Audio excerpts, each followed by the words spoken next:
I'm now joined by Amicie. She's a coordinator of Catholic Voices in France.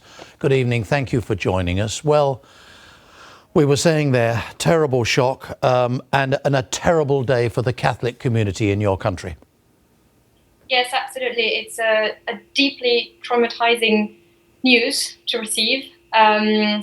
It's something which has sent a wave of shock to all of us. It made me physically sick to hear it and then to see the details unpack.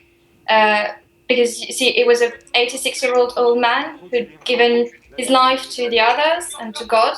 So I think many people saw that. But it was also a priest who was attacked. Of course, it was a French priest, but he was also a priest. And he lived his mission to follow Christ to the end. And I think many people saw that too. That's certainly what I saw. Do you think this is going to make the tension that's obviously in France at the moment, make it worse and might bring out serious religious divisions in your country? I certainly think that this is a challenge for us, and I hope it will not come to that.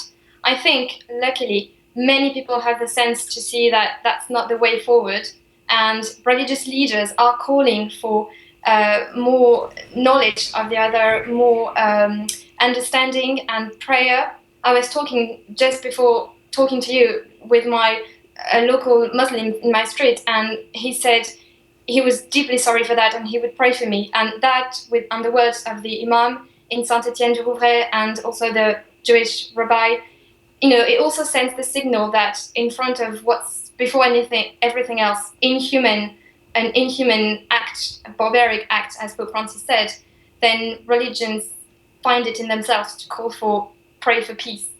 And I hope that will prevail.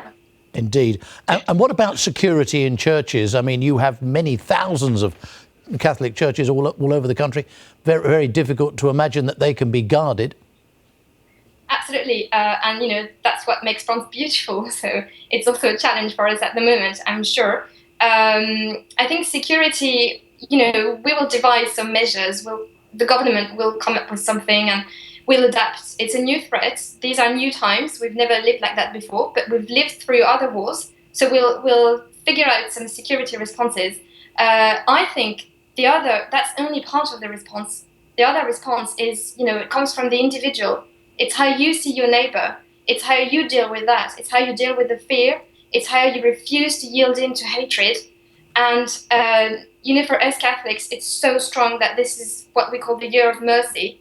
Mercy being this kind of bigger than life attitude of love and life and forgiveness, particularly forgiveness over death and hatred and despair. So in your view, and very understandably, prayer and the comfort of religion more important than anything any extremist can do? I think it will prevail over death, because I've never seen anything lasting coming from chaos. Indeed.